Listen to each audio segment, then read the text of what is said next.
Hi, my name is Dawn Montefusco, life coach for writers and creatives, and this is the Ultimate Writer Series, how to break through resistance, ignite your muse, and honor your soul's calling. And today we have a very special guest who I'm so excited is on the show, Susan Jenkins. Susan is a shaman, priestess, healer, and medicine dreamer who has been on her shamanic path for over 36 years. She teaches and uses shamanic spirit and earth-centered practices and ceremony to help people heal, empower themselves, embody their shining essence and soul visions.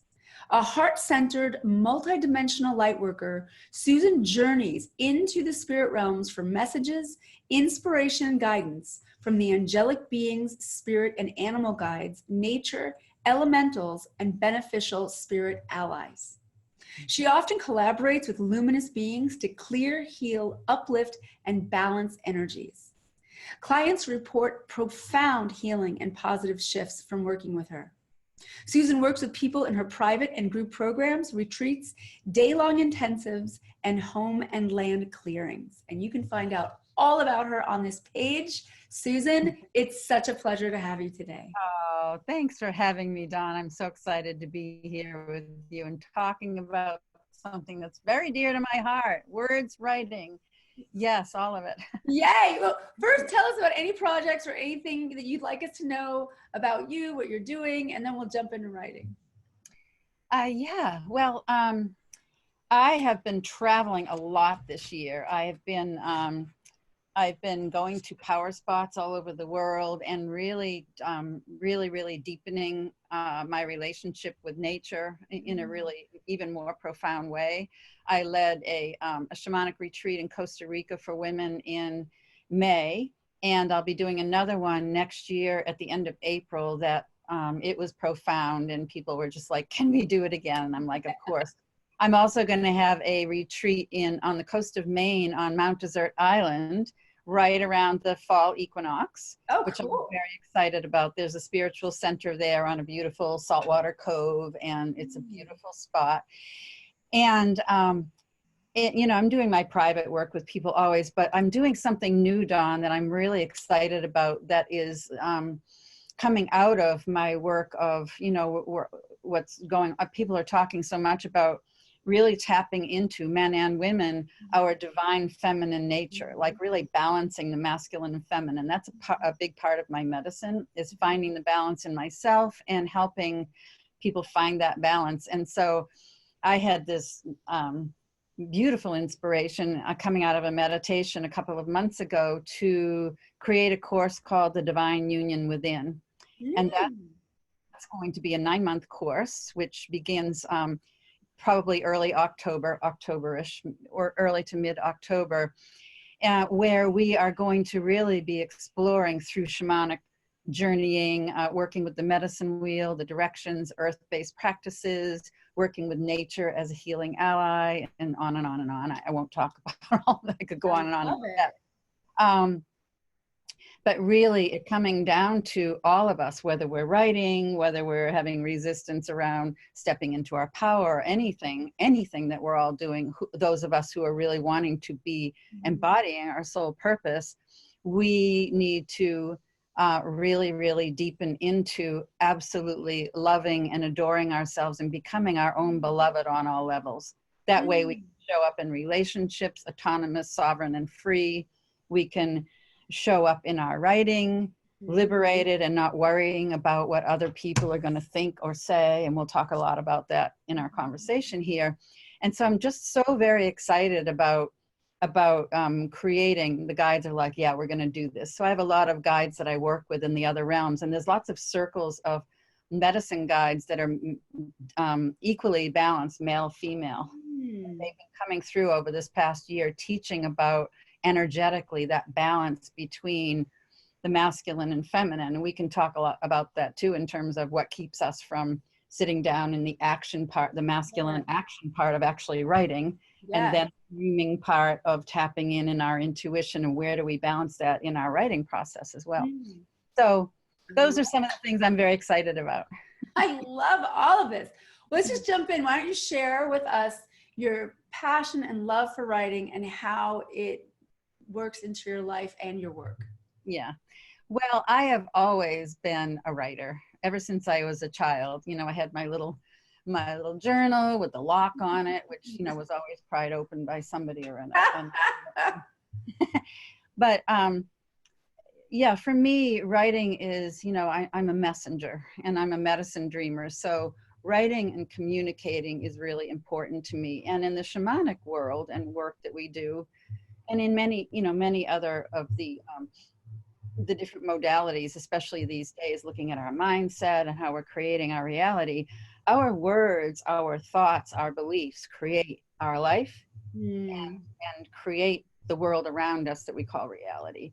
So I am really, really conscious of the words that I speak, the words that I write, and I get to, now that I've built my tribe all over the world through, you know, my Inner Warrior Summits, I get to communicate to my tribe through my email, you know, my emails that I write, and I'm very conscious and careful. I mean, I just love crafting and writing from my spirit, what's coming through to these people who will be receiving it. It's like very spontaneous for me. And so knowing the creative power of our words, whether we're writing them, whether we're speaking them, whether we're thinking them, is really, really important. I mean, literally, we are absolutely affecting the entire web of life in all of that. I love that you said the web of life. I've been having these meditations where I refer to it as the fabric. Yeah. I'm seeing this like fabric where every little thing is truly affecting every little thing. And it almost, I was in a zone and I said out loud, wow, we're all just passing information. The wind passes information to the blade of grass, which passes information to, I was in this real trance outside, just chilling out in nature. And which is interesting because I didn't see resistance in nature. I didn't see the wind resist, the trees resist, like all this weird, so much going on in the web and the fabric. And then here we come in and we want to write or we want to create, and boom, there's this thing called resistance. Why do you think we have this thing called creative resistance? And maybe why not? So in the question, it's why not do what lights us up? Why do we resist it? Well, I think that, I think there's a number of things. First of all, we're afraid to really speak our truth. Because I believe that a lot of us are groomed to live in a codependent trance. And so really think about really, really getting very true and authentic and actually writing what's really in our hearts. There's this way that we're watching. A lot of people are watching who's going to be, it's like really difficult for people to sit down and actually write without thinking about the audience out there, you know? And so, and I believe that if we liberate ourselves and allow ourselves to absolutely write and communicate from our deepest being, we are in our power and we are being sourced from a place that scares people, actually. Yes. We use this thing about, oh, I've got this writer's block and this resistance. I feel like we are using that as an excuse inside of us to actually tap in and go deep into how powerful we actually are. I think that's a lot of it, actually. Wow. And that parallels that Marianne Williamson quote that, you know, many of us know, and about, you're not afraid of your darkness, you're afraid of your power, you're afraid of the light that you have to shine. So you've had an amazing life of self-discovery, and you've been very authentic and very vulnerable in your journey, and you've used writing as a way to express that journey and a way to actually expand and grow and evolve, and it sort of takes on a life of its own. Can you tell us a little bit about how writing allows you to really connect to the real you? Like, we get that, you know, that we're afraid of our power, and if we were to channel, it's almost like, wow, what would happen if we said our truth? But then in addition to that, there's like the real you in there that gets to come out. What's important about that? Yeah. Well, It's a really big question, actually. Yeah, I know it is a big question. Which I love. No, that's great. Let me just sit for a moment and just. Um, so when I'm tapping in and writing from that authentic place, which is where I write from, I have stepped out of my small self, and I'm not writing from my mind. I mean, if I were writing a research project, obviously I would be really relying upon my mind, but that isn't the kind of writing that I do as a medicine dreamer and as a priestess. And and even when I'm communicating something really specific to, my tribe, um, I am literally, it's so exciting because I feel like I am just a channel 4. It's like I'm put my pen to well, I usually start with a pencil and paper. I'm still a paper and pencil person. And then eventually I do the typing, which I'm not so great at.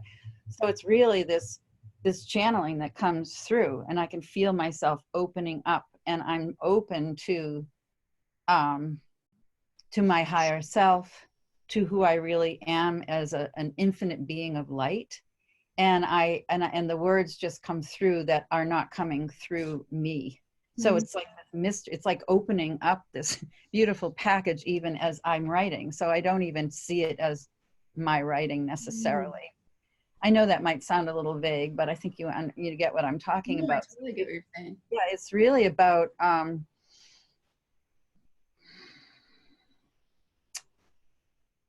not censoring anything. Yes. There's nothing to be censored when we are really allowing the next impulse, the next word, the next phrase to come through us.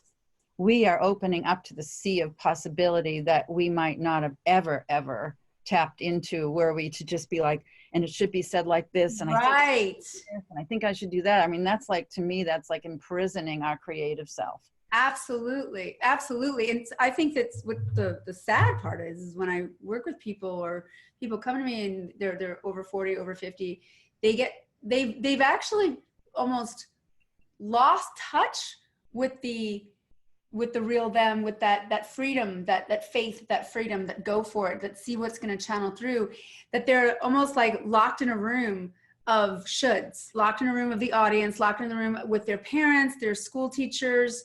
You almost find that people who are actually more educated, and when I say by that, I mean like college degrees, graduate degrees, PhDs, whatever, those are the ones that actually I have to get out of those rooms in their heads, because authority is so in there. So what sort of techniques maybe you can give us that you maybe use when you can feel the barrier? You can almost feel it. It's a feeling when you're not in the flow, and you're bumping up against it. And I think the first thing we want to do is just put everything down and walk away, because that's just too scary. The voices in our head are telling us no for whatever reasons. And in actuality, if you just sit with it for a second, wait a second, you can, using various tools, everyone's got their own. What do you use when you feel that pressure, that little bit of resistance? I like to set a timer. Excellent. Yeah. Just like set a timer, or not necessarily a timer, but I'll be like, I'm going to write for 15 minutes and I'm going to put my pen to the paper and I'm just going to write. And it doesn't matter what it is. I mean, this can be a bio, this can be a whatever that is. And continue to write as the words come. And when I find a place where I want to stop my pen, that is where the juiciest material is, and I keep going there. And I always tell, because my clients, when we start, it's like, I want you to create a powerful vision statement, put on a timer, and just keep writing. When you find resistance, keep on writing even more there. That's where the juice is.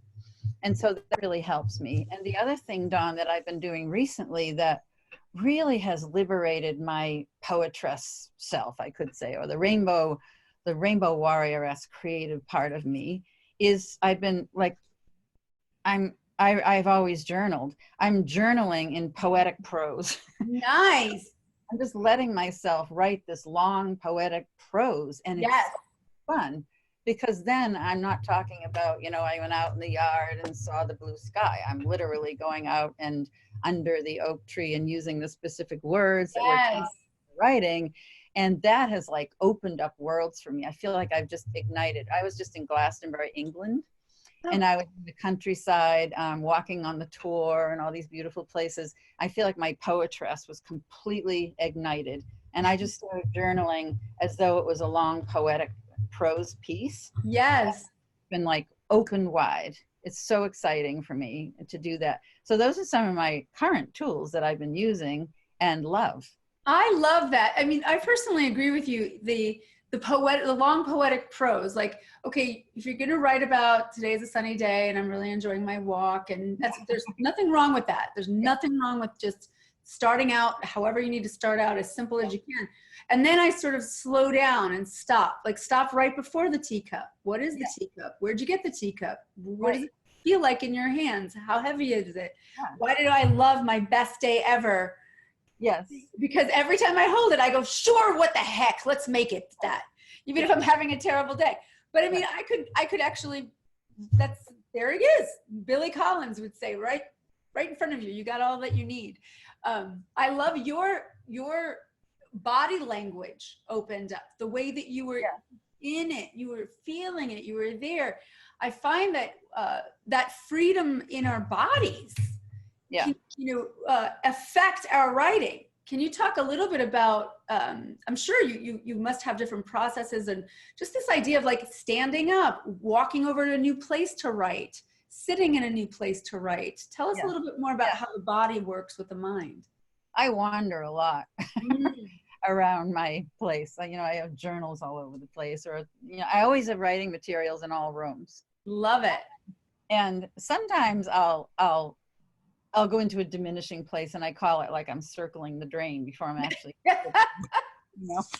but really it's kind of landing. It's like finding my nest and then landing. And I get up and walk a lot. I'm a very physical person. I'm a dancer. I'm an improvisational anything and everything. And so I do, it's like going on a shamanic journey for me, writing.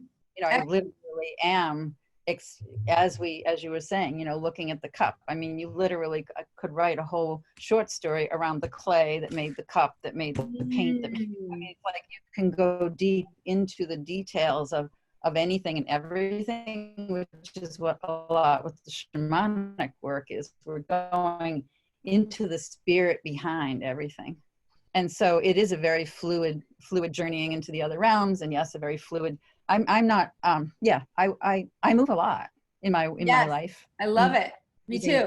Dancing through my life a lot. And then I land and I'm there for a long time. Hours. And then I get up and I'm like, shake it off.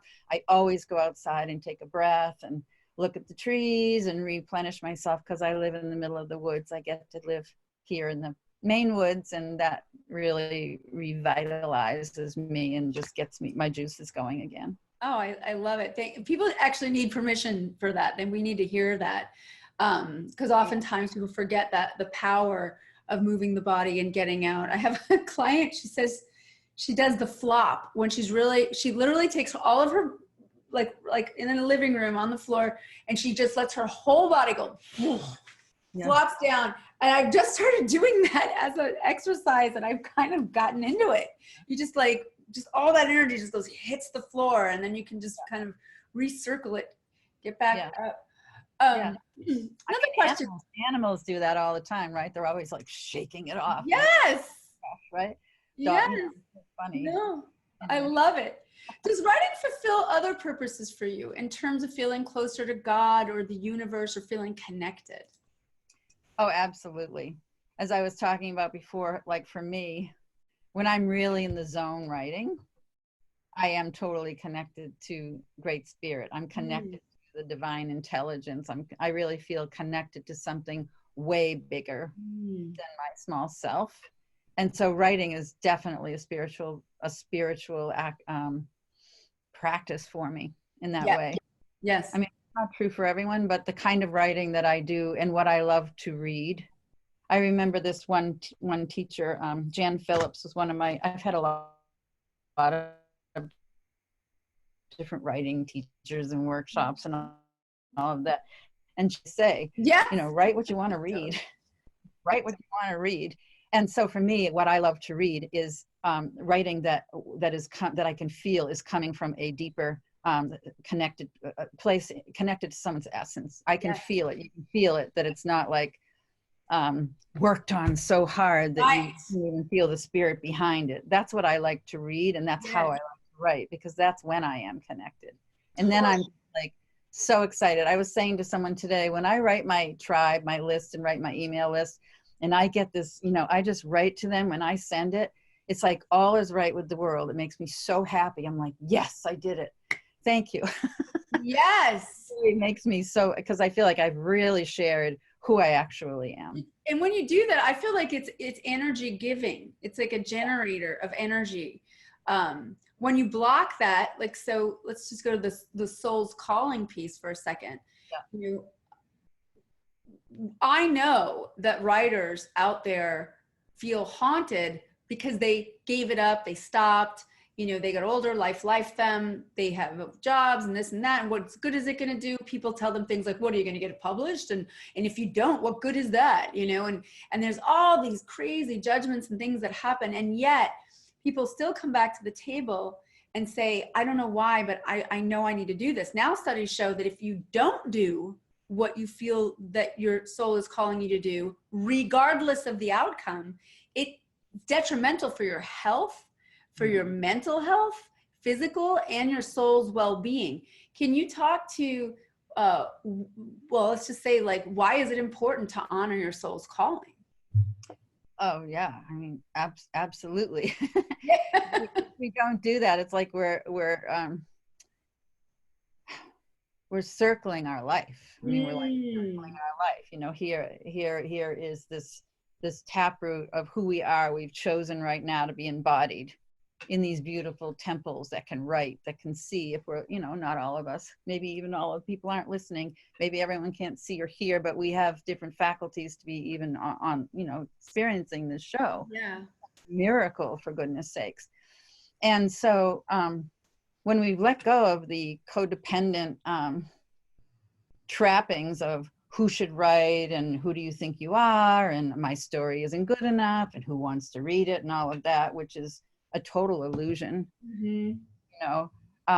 then we really get to, it's communicating from our spirit being that happens to be embodied. This is an incredible gift. Yes. Miracle that we get to be doing that, right? And I think to not do that, it's a little bit like having legs and muscles and never moving or something like that. Everyone needs to write. But if that is in your soul to write and communicate, and we don't, it's like, I don't know. I don't think it's even good for your central nervous system. No, it's not. They've been doing crazy studies. You got me teared up when you were talking about how if you're not doing it, you're sort of circling your life. You're never really living the life that you're given. You're just sort of on the outskirts of it, almost, looking in, waiting for something. And there's been rumor out, Flora Bowley. You've probably interviewed with Flora Bowley. She's a painter. She's done a lot of this stuff. Well, she wrote 2 books on creativity and painting. And what's interesting, she said the most fascinating thing, I think you'll agree. Remember when doctors didn't talk about yoga, meditation, or acupuncture? Like, it was unheard of 15 years ago in any of the Western medicine. No way. And now they, yoga, meditation, and acupuncture, sure. There's a wave of creativity, your soul's calling, that's coming into play. It's coming in pretty hard, like quick, that if you're not tapping into that, the central nervous system, oxygen to the blood pressure, the amount of times you get sick, the amount of pain that you physically feel in certain areas of your body. So I just wanted to express, everyone has their own calling. Some people it's to, architecture, paint, sewing.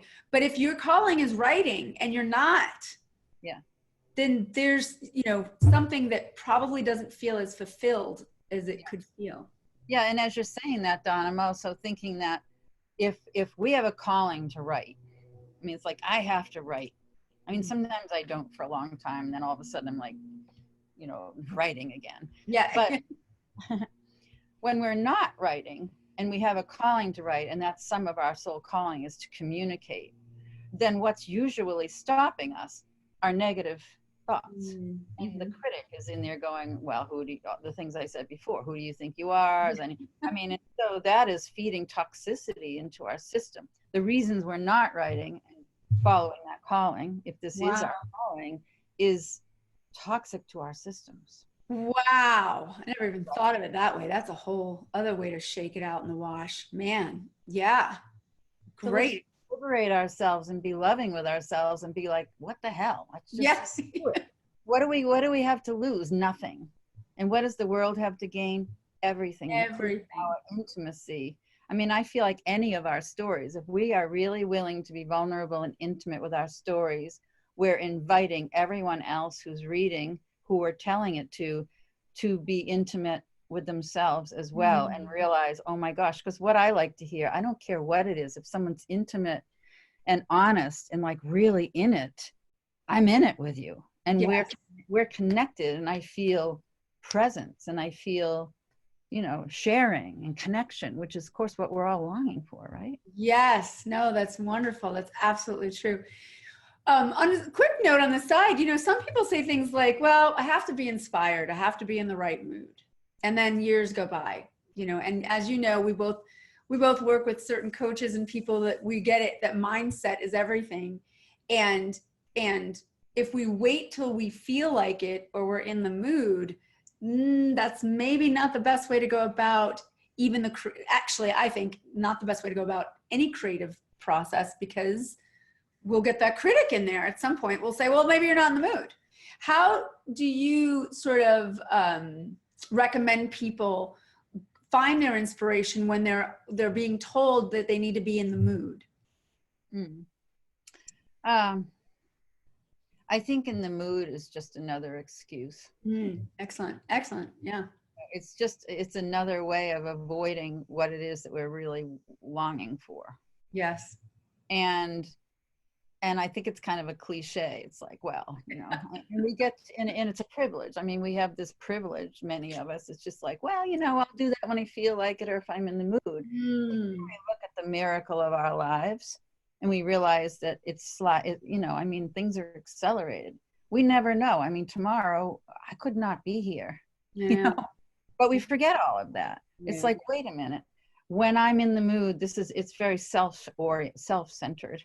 When as writers, we're actually, you know, whether anyone reads it or it's published, we're communicating, as I was saying earlier. If I write that memoir and I never publish it and no one ever reads it, the process of writing it, everyone I'm talking about, my ancestors or whatever, there is an effect happening that's rippling out, whether it's ever published or not. And so I feel like by being in it's kind of selfish, you know, it's like, well, I'm just not in the mood, maybe next I know.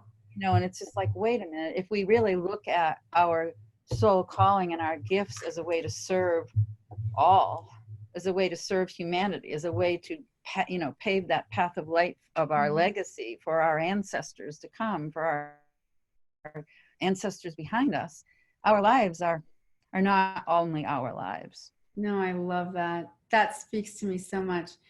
You know, I honestly can't believe that I could talk to you for apparently hours, given what I just noticed in this time. But is there any inspiration you would like to leave the audience with before you tell us about your free gift? Oh, right. Yeah. Well, I think I want to just say that everybody has a shining thread. There is nobody, no person, no human being on this planet that has the same story or the same configuration of memories. Or I mean, it's just like, we are so unique. And we were talking earlier about, you know, the whole thing of not comparing ourselves to others. I mean, it doesn't matter who we are looking at out there. They are not the unique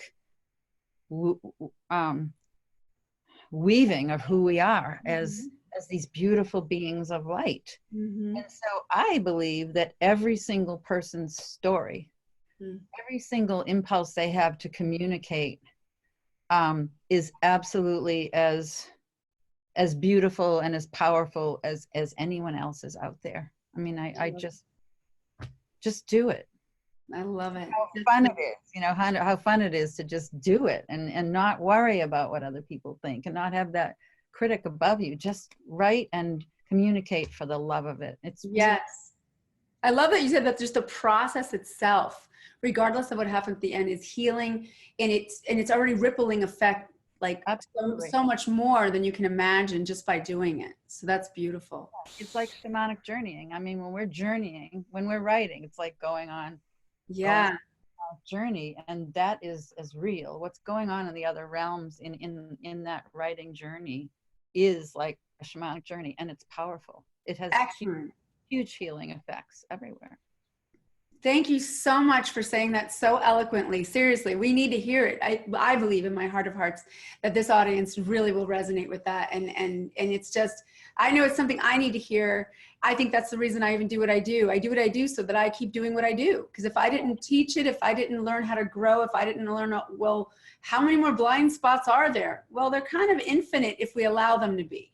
But if we allow ourselves the freedom and the choice to just let go and let it channel through us, then we can not only feel better, but we make everything better in the long run. So that's let's unveil all of our magic and just go for it. Yes, I love this. High five virtually. I love that.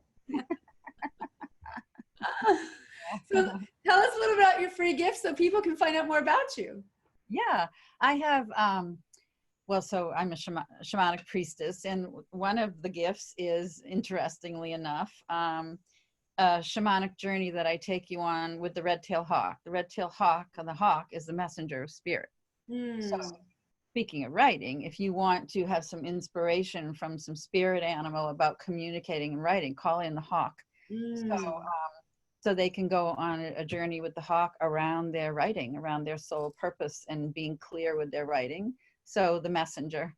Then there's another shamanic journey I take you on with drumming and tell you where to go around the butterfly. So we get to see where we are in the phases of a project, the phase of our life in terms of the butterfly, you know, from the cocoon. Awesome. Yes, I do know. I love this. And so that's another shamanic journey they get to go on. And then I had this transmission of this beautiful rainbow light healing meditation that came to me a couple of years ago, really using the light of the rainbow. So immersing ourselves in the incredible light of each color of the rainbow coming into the space, and it cleanses and purifies your whole being and body. And it doesn't take very long, but when you do it, all of a sudden it's like, wow, what was that all about? And then we're just like ready to go. So those are the three different experiences that I'm gifting everybody. Oh, those are so luscious. I know that just when I've been on some of the other retreats that you do, and when you hit your drum, you know, no amount of space or time gets in the way of when I feel that energy that you have for us. So everybody sign up, listen to them. She's really, really a beautiful, magical woman. Susan, thank you so much for being here with us. Oh, I love being here. Thank you. Yes. Oh, I look forward to more and can't wait. Yes, me too.